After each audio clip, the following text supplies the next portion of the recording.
Ouais, c'est comment la famille? J'espère que vous allez bien aujourd'hui. Ouais, la famille, c'est comment? J'espère que vous allez bien. On se retrouve pour une autre vidéo.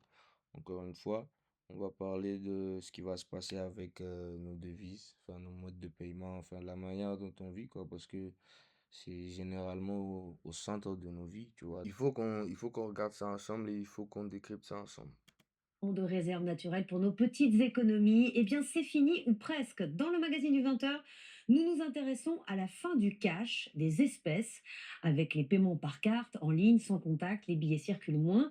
Alors les distributeurs sont retirés les uns après les autres, ce qui est mal vécu dans les zones rurales. Reportage d'Audrey Richier, Raymond Chaplard et Virginie Viado. Voilà 4 ans que lorsqu'elle fait ses courses dans son village, Francine Claire ne peut plus retirer d'argent. Le distributeur était à ce niveau-là, en fait, hein, voilà. Autrefois situé dans l'agence postale, le distributeur automatique de billets de Sainte-Anastasie-sur-Issole, dans le Var, a été supprimé faute de rentabilité. Faute de rentabilité, donc c'est pour ça on a commencé à retirer les guichets, mais c'est pas à cause de ça, parce que ils ont pas besoin d'être rentables, c'est pas une affaire de gagner de l'argent, eux ils en ont pas besoin justement, parce que eux, ils l'impriment. Dans tous les cas, toi quand tu vas travailler, tu fais tous tes trucs, tu veux retirer ton argent, tu vas le ramener l'argent à qui? Tu vas le ramener à la banque, ceux qui créent l'argent, tu vois. Donc eux, ils s'en battent les couilles. Dans tous les cas, tu vas leur ramener leur argent. C'est pas une affaire d'être rentable, tu vois. Ils impriment ça, ils créent la richesse et ils créent aussi la scarcité, tu vois. Le fait que les choses soient rares, que ça commence à finir, que ça commence à diminuer. Ça fait combien d'années ils vous font croire qu'il y a des choses qui vont se terminer dans ce monde comme, je sais pas, l'essence, tous ces trucs-là qu'ils ont. Ils peuvent le créer à l'infini. C'est eux qui vous font croire qu'il y a certaines choses que il y en a pas assez pour toute la population. C'est comme la bouffe. Mais tout ça, c'est imaginaire. C'est eux qui le créent, c'est eux qui le placent dans vos têtes. Donc là, même si on veut venir manger au restaurant, si on a besoin de liquide, c'est toujours embêtant. Cette retraitée qui habite ici depuis 28 ans doit donc faire 15 minutes de route pour récupérer de l'argent liquide. J'ai Il faut l'avantage de... savoir que cette affaire de payer sans cash, ça fait longtemps, c'est pas maintenant, tu vois, déjà parce qu'ils ont enclenché le plan depuis que j'ai commencé à faire des paiements avec les cartes, tous les petits trucs là, même la crypto. Donc, tous les cas, ils vous ont préparé à ça mentalement, psychologiquement. d'avoir un véhicule. Donc ça me permet quand même de me mobiliser facilement, ce qui n'est pas le cas pour tout le monde en fait. Aujourd'hui, les Français utilisent encore les pièces et les billets pour la moitié de leurs transactions. Pour Francine Claire, c'est même encore plus. En principe, je retire 700 euros en début de chaque mois et je fais en fonction de mes achats. Je sais que j'ai besoin de temps, en gros, je calcule par rapport à mon budget. Plus de 2000 distributeurs de billets ont disparu en France depuis 2023. À la Gaude, dans le département voisin des Alpes-Maritimes, il n'y en a plus non plus. Seul moyen de s'approvisionner, ce petit supermarché qui propose à ses clients de retirer jusqu'à 150 euros. Je vais te prendre 30, c'est possible?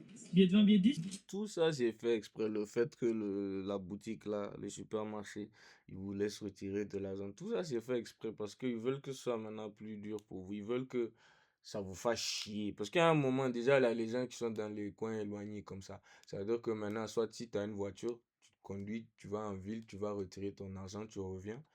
Celui qui n'a pas de voiture, il fait comment? Donc déjà là, c'est un gros problème. Il va falloir prendre un transport, trouver un transport pour arriver quelque part là où on peut retirer de l'argent, ou bien il faut aller dans cette boutique. Dans tous les cas, ils vont vous créer des solutions, mais les solutions là vont vous faire chier au point où vous aussi vous allez dire bon fuck, moi je vais me mettre au numérique, c'est mieux. Ils veulent vous soumettre au fait. Ils veulent vous soumettre. C'est pas des trucs, c'est pas vous qui choisissez au fait. Et voilà, c'est à vous. Ça me permet de faire et mes courses et avoir de l'argent et rentrer chez moi en toute tranquillité. Mais à chaque retrait, le commerçant paie une commission de 0,25% du montant retiré. On perd un petit peu de sous là-dessus. Donc c'est vraiment juste pour aider les gens, dépanner les gens. Non, ça, on peut pas croire ça. Comment ça, c'est juste pour aider les gens? Tu me dis que tu as un supermarché comme ça, non, vous allez pas, vous allez mettre ça dans le prix. Peut-être, je sais pas, mais c'est pas possible. Comment ça, vous allez perdre de l'argent? Les gens, En Suède, les billets avaient quasiment disparu ces dernières années. Tout le monde payait avec sa carte ou son téléphone portable. Mais depuis une cyberattaque qui a bloqué les paiements, le gouvernement suédois recommande à ses citoyens de garder un peu d'argent liquide chez eux en cas de panne ou de guerre. Reportage de Valérie Astruc et Théophile Brio. Dans cette boulangerie à Stockholm, plus personne ne règle sa baguette ou son pain au chocolat en pièces de monnaie. Vous allez payer comment? Avec mon téléphone. C'est très pratique. Et ça marche très bien. Est-ce que ça vous viendrait à l'idée d'acheter une baguette avec de l'argent liquide? Ça sera très difficile parce que je n'ai pas d'argent sur moi, ni à la maison. Ici, tout se paye avec une carte de crédit ou un téléphone portable.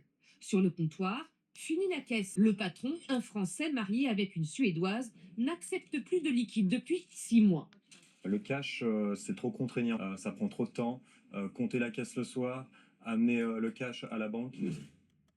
Mais le truc, ils vont vous donner toujours des arguments pour ne pas, pour laisser le cash, laisser tomber, c'est plus facile et tout. Mais eux-mêmes, la preuve, ils viennent de vous le montrer quand il y a des cyberattaques. Et les cyberattaques, vous pensez que c'est des mecs comme vous et moi, des personnes normales qui sont là chez eux avec leur PC et ils vont hacker le système du gouvernement et le gouvernement peut rien faire. Pendant je sais pas combien d'heures, le système était bloqué et tout. Vous pensez que c'est des petits gars comme ça qui peuvent le faire? Or que eux, ils ont tous les plus grands codeurs, les plus grands créateurs de logiciels, de trucs. Vous pensez que une personne normale peut les pirater? C'est pas possible. Tous les trucs qu'on vous montre là, c'est que des séries Netflix. Les gars que vous voyez, ils sont là, ils tapent, je sais pas, 1000 mots par seconde. Ils sont en train de faire des trucs sur le PC. Ils rentrent dans la base de la NASA, je sais pas. Tout ça là, c'est faux. Tout ce qu'on vous dit là, on vient pirater les gens. Ouais, c'est vrai, il y a des gens qui peuvent te scam, venir prendre la balance de ta crypto, retirer tout. Oui, il y a ça, il y a les gens qui accèdent à tes sites aussi, tout ça. Oui, mais quelqu'un qui va venir pirater genre le système du gouvernement et eux les mettre à terre. Non, c'est pas possible. Tout ça là, c'est des conneries, mais c'est pour donner une excuse au mal qu'ils sont en train de faire. Parce que les hackers là que vous pensez être des personnes normales qui sont pas reliées au gouvernement et tout ça, parce que toute personne qui arrive à faire des trucs comme ça, c'est qu'il est connecté. C'est pas possible que tu puisses faire des immobilisations comme ça d'un pays, tu vois. C'est pas possible. 100% électronique depuis bien longtemps. Conséquence, vous savez où je peux retirer les billets? Je ne sais pas où on peut trouver ça. Impossible Ça, de trouver. tout le monde est déjà habitué. Depuis qu'il y avait les cartes, tout ça, les gens sont déjà habitués. Maintenant, c'est que la phase à passer, au fait. Mais c'est là que ça va être pire parce que déjà là, on est dans la merde. Entreprise. Les banques en Suède ont fermé de nombreux guichets de dépôt et de distributeurs. Du coup, le système bancaire n'est pas assez entretenu pour que ça marche. C'est une crise à... Si c'est pas assez entretenu, c'est que c'est eux qui veulent pas que ce soit entretenu. Ils veulent juste changer les choses, c'est tout. C'est pas une affaire de y a pas assez, y a pas. Vous savez pas, quand vous avez créé le système, vous savez pas que tout ça, ça pouvait se poser comme problème. Ah, arrêtez vos conneries. arrivent. Enfin, la brochure distribuée à tous les Suédois pour se préparer en cas de guerre a été réactualisée. C'est quel pays qui t'envoie? Ça là, on dirait un carnet de vacances, les brochures. C'est ça le gouvernement suédois t'envoie pour te dire qu'il y aura guerre. Ça dit si on t'envoie ça, c'est pour te préparer quoi. Ça dit c'est même pas si. Ça c'est sûr. Si t'envoie un truc comme ça, c'est que un jour, c'est pour te préparer. Oui, il va y avoir un truc. Donc garde ton argent. Ok, déjà ils sont en train de vous placer dans les trucs de crypto. Ok, on continue. Dans ce paragraphe, il est recommandé de garder de l'argent liquide chez soi pour au moins une semaine. Les autorités estiment que le cash est le seul moyen de paiement sûr si tout s'arrête. Si la monnaie se fait plus rare, les crypto-monnaies, elles, sont en train de conquérir le monde. Donald Trump en fait même la Est-ce que vous regardez bien les gens même là qui vous parlent? Regarde Pomme d'Adam qui explose dans sa gorge là, ça tu vois pas, hein? On te dit c'est femme. Vous regardez même pas les trucs là qui vous parlent. Regarde comment ça ressemble à des démons. Vous êtes là, je les écoutez. Et puis avec le rouge qui est derrière. Elles ne sont pas contrôlées par les États, elles permettent de payer sans laisser de traces et ont d'ailleurs parfois une réputation sulfureuse. 3 infos pour comprendre est signé Dorothée Lachaud avec Serhan Ganzer. 3 infos, c'est même de les chiffres. 3 infos. Imaginez un monde sans pièces, sans billets et sans chèques, où de l'argent virtuel coule à flot. Voilà, c'est ça qui a mis tout le monde dans la sauce. Parce que ce truc-là, il vous faut croire que tu peux gagner des milliards, tu peux devenir hyper riche. Mais bon, on continue. Ou un royaume de la crypto-monnaie. Une devise numérique née sur Internet, au mode d'emploi bien différent de celui d'une monnaie et dont les cours sont complètement fous. On vous donne 3 infos pour comprendre. En 2009, pour échapper au système bancaire traditionnel, Voilà, le connard là, Satoshi Makakwa là. Lui là, vous savez que lui là, il a jamais existé. C'est un personnage fictif. Il n'a jamais existé. Déjà là, même, il n'y a personne qui a photo. Ils n'ont même pas pu créer photo pour mettre la tête du gars là. Personne ne sait à quoi il ressemble. Lui, il a créé Bitcoin sur le réseau du gouvernement, que le gouvernement a créé, que le gouvernement contrôle. C'est sur ça il est venu, il a créé une crypto-monnaie et puis il a disparu. Un certain Satoshi Nakamoto lance le Bitcoin. C'est la toute première crypto-monnaie. Autrement dit, des lignes de code qui Tu servent à vois, le truc qu'ils mettent derrière là, les images là, c'est ça qui vous rend fou au fait. C'est ça que vous comprenez, les images bizarres qu'ils mettent derrière les trucs, les animations, tout ça. C'est ça qui vous font imaginer des trucs dans votre tête. Parce que dans tous les cas, vous allez avoir des questions. Les questions là que vous pouvez pas, auxquelles vous ne pouvez pas répondre là, votre esprit va répondre pour vous. À travers ce qu'ils vous ont montré. apparentes à une monnaie numérique. Elle fonctionne grâce à des milliers d'ordinateurs qui utilisent leur puissance pour Qui allume les ordi là? Qui branche les ordinateurs là? Qui paye la facture de courant des ordinateurs là? Qui paye connexion de ça? Quand ça se garde là, qui va appeler le réparateur pour réparer? C'est Satoshi qui fait tout ça. Et puis vous allez dire c'est pas avec le gouvernement. Mais bon, quand j'ai dit vous êtes bête, vous comprenez pas. la protéger. Mais elle n'est supervisée ni par un État, ni par une banque centrale. Vous entendez non? Ça dit, c'est ça qui a vendu tout le monde. Que c'est pas connecté à l'État. Pourtant, tu as besoin d'un compte bancaire. En tout cas, tu as besoin d'informations, il faut qu'on sache. Donc, comme une banque.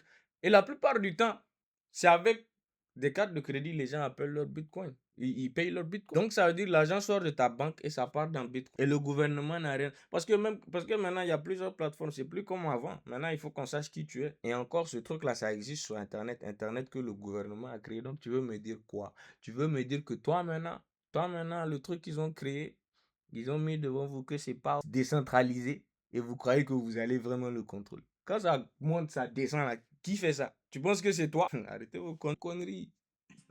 Alors, comment fonctionnent les cryptos? C'est notre deuxième info. Imaginons que vous vouliez investir 500 euros. Première étape, créer un compte sur une banque en ligne ou une plateforme. Vos 500 euros vous permettent ensuite d'acheter, par exemple, une fraction de Et Bitcoin. puis imagine-toi, hein, le truc qui est même pas trop logique dedans, c'est que tu es en train d'acheter de l'argent. Est-ce que tu comprends? Tu es en train d'acheter de l'argent avec de l'argent. Stocké dans un portefeuille numérique. Ce portefeuille est protégé par ce qu'on appelle une clé Mais privée. protégé par quoi? On fait coupure aujourd'hui, c'est fini. Mais non, ok. Une suite très complexe de lettres et de chiffres qui constitue le mot de passe pour y accéder. Lorsque vous prendrez la décision de vendre, vous récupérerez peut-être vos 500 euros ou beaucoup plus L'argent là que tu as perdu là, ça va où? ou beaucoup moins en fonction de l'évolution du marché. Parce qu'investir dans les crypto-monnaies reste très risqué. Leur cours, et c'est notre troisième info, joue aux montagnes russes. Exemple le 5 avril dernier. Quand les sanctions financières de Donald Trump entrent en vigueur, le Bitcoin s'effondre. Il perd. Donc vous avez entendu, non, on dit ça n'a rien à voir avec le gouvernement. Pourtant, ça a dégringolé à cause de quelque chose que Trump a dit. Donc un politicien a parlé sur le Bitcoin et ça a diminué. Donc, comment ça le gouvernement ne contrôle pas la crypto? Ils peuvent pas. Arrêtez vos conneries, ils savent tout ce que vous faites dessus. Tout, absolument tout. Ça veut dire qu'il y a des gens qui vont sur le dark web payer, je sais pas, des gangsters, des tueurs, et puis toi tu penses qu'on sait pas. C'est parce qu'ils n'ont pas ton temps. 10% en 24 heures et passe sous la barre des 75 000 dollars. Mais quelques jours plus tard, le président américain suspend ses taxes et le cours remonte. Mi-mai, Voilà, il a suspendu et c'est revenu. On vous prend pour des cons en fait, des vrais cons. plus critiqué car il permettrait aujourd'hui à certains criminels de blanchir de l'argent.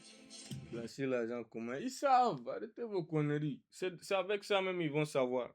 C'est avec ça même ils vont savoir. L'appareil maintenant avec lequel tu vas faire la transaction, il sait là où tu es. Déjà s'il y a des caméras dessus, micro, tout. Donc déjà le truc peut identifier qui c'est. Donc déjà, même avant même que tu mettes tes informations dans le truc, ils savent déjà qui tu es. Les prenez pas pour des cons. Ils ont créé le truc. Ils vont pas laisser que vous allez les avoir dedans. À leur propre jeu, c'est pas possible, Joe. C'est eux qui ont créé le truc.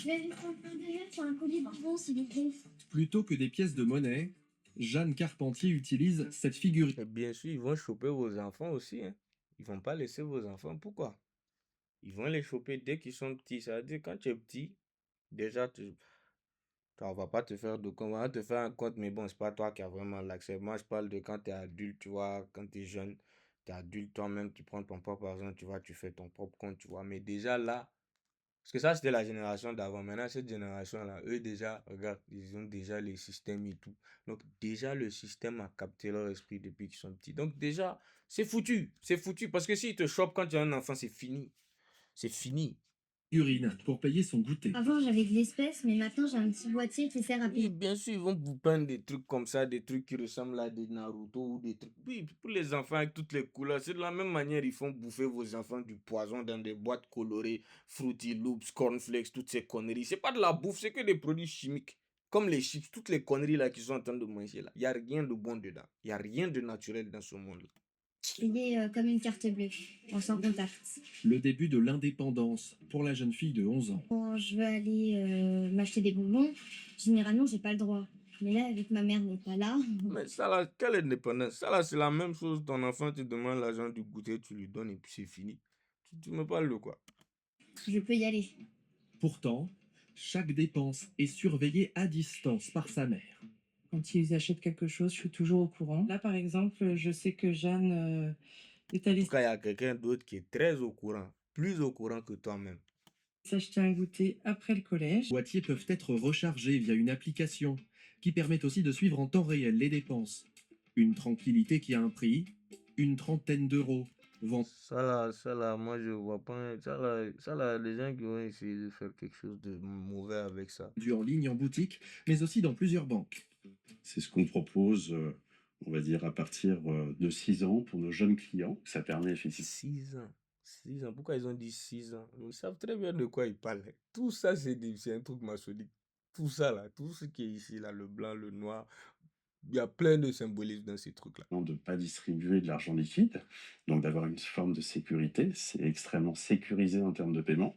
Et pour les adolescents, toutes les banques déclinent des offres de cartes bancaires de 0 à 6 euros par mois. Bien sûr, Avec bien un sûr. argument, aider les jeunes à gérer leur budget. Dans cette famille, Alisha et Lalia Traoré, 14 et 15 ans, ont déjà une carte bancaire sur leur téléphone. Je trouve que ça me rend plus autonome. Chaque mois, par exemple, elle me passe, on va dire, 30 euros. Et je peux payer, j'utilise les 30 euros. Et puis, c'est à moi de gérer. Ça m'a appris à vouloir faire plus souvent les calculs pour être... En fait, ça, c'est quand ils vont vous donner l'excuse des hackers, là. C'est là que ça va être vraiment. Imagine-toi maintenant quand tout le monde va avoir son truc en digital et tout ça. Les voleurs, ils vont plus se baser sur voler ton téléphone. En tout cas, arriver à avoir tes accès ou quelque chose. Et puis, parce que si c'est dans l'appareil, là, on peut voler. Quelqu'un va trouver le moyen, on peut voler. Ou c'est eux-mêmes, le gouvernement, ceux qui sont en haut, c'est eux-mêmes qui vont donner ça, l'astuce à des gens. Ou ils vont envoyer leurs propres gens pour le faire. Parce que c'est toujours comme ça qu'ils font. Après, vous balancez un truc comme quoi c'est un hacker russe ou je sais pas quoi. C'est la même chose avec l'IA maintenant qu'ils vont vous mettre. L'IA aussi va faire des erreurs fatales qui va tuer des gens et tout et tout. Mais comme c'est l'IA, ils vont vous dire voilà, c'est un bug parce que voilà, tu peux pas porter plainte contre. Voilà. Sûr de pouvoir payer et ne pas me prendre des paiements refusés à la caisse. Parce que c'est gênant un peu. Particularité de cette carte, Ademou Sidibé, la maman, peut depuis son téléphone bloquer les achats dans certains commerces. Une option payante, une dizaine d'euros par mois. Compagnie aérienne, tu peux pas prendre d'avion pour partir. Location de voiture, hôtel. On leur fait croire qu'ils peuvent tout faire. Mais en réalité, c'est nous qui gérons tout. Parce qu'elles, elles ont ce pouvoir-là quand elles sont avec leurs amis, elles sortent leur carte, elles payent en sans contact, elles font les grandes. Mais en réalité, c'est une liberté contrôlée. Les banques déroulent le tapis rouge aux moins de 18 ans. À chacune son slogan. Dès la naissance, il n'est jamais trop tôt pour épargner, pour préparer l'avenir, ou encore faire ses premières économies. Vous endettez de l'argent. Tu viens de sortir, hein. Tu viens d'arriver même, ils te laissent même pas le temps de respirer, man. En même temps, on te met dans le système.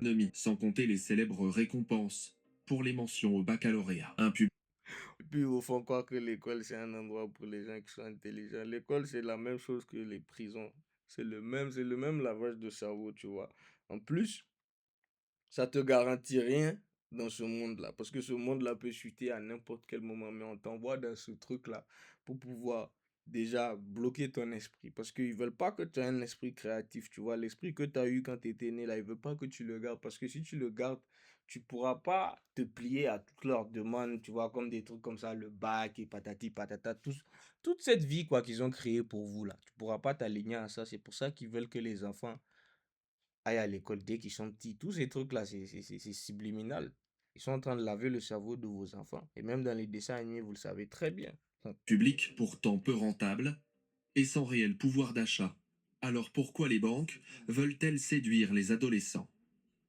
Au départ, on est sur des besoins relativement simples, et puis petit à petit, ça va être des besoins d'épargne, voire des besoins de crédit. Mais bien sûr, C'est ça. Ça commence par un petit truc. Ouais, faites un compte pour l'enfant pour qu'il puisse payer le goûter, pati, pata. Et après aussi, c'est pour endetter les gens. C'est ça. C'est pour endetter les gens et les soumettre au système, que vous soyez dépendant de leur système, c'est tout. ces clients, on espère les fidéliser et les garder dans la durée. Capter les clients avant leur majorité, un enjeu de survie pour les banques. Comme pour un premier achat immobilier par exemple, l'enfance est l'une des seules périodes pour attirer de nouveaux clients. Compte tenu du fait que les clients ont tendance à rester dans la même banque, ça fait que les banques ont un intérêt très très clair à essayer d'aller les bancariser, leur ouvrir leur premier compte le plus tôt possible. Au total, 1,4 million Même Arc-en-Ciel, là, ils n'ont pas oublié pour mettre. 400 000 jeunes. On dirait les cartes avec lesquelles on jouait quand on était enfant. Avant, quand tu sors une carte, ça a l'air de quelque chose. Regarde-moi des trucs comme ça. Détiennent aujourd'hui la dualité, le yin et le yang. Hein? Comme les carreaux maçonniques, là, le blanc et le noir. Tu sais, dans les loges. C'est la même chose. Carte de paiement. Et nous accueillons la présidente de la Banque Centrale Européenne, Christine Lagarde. Bonsoir. Bonsoir. Vous y croyez, vous, à la fin du cash? Non. Non? Pas du tout. Là, en rouge comme ça. Non, elle vous montre qu'elle est directe. C'est Satan direct, mon frère. La jaquette qu'elle a portée, là, non. Pourquoi? Je suis venue avec du cash d'ailleurs, j'en ai dans ma poche. C'est vrai, toujours? J'ai toujours du cash et je pense que ça correspond vraiment à l'aspiration d'une grande majorité. J'ai toujours du cash et Les boucles d'oreilles, c'est des diamants. je pense que ça correspond vraiment à l'aspiration d'une grande majorité de consommateurs européens. On le vérifie par des enquêtes diverses et variées. Vous avez environ 80% des consommateurs européens qui sont attachés au cash, qui veulent avoir des billets ou des pièces. D'ailleurs, il va y avoir de nouveaux billets bientôt.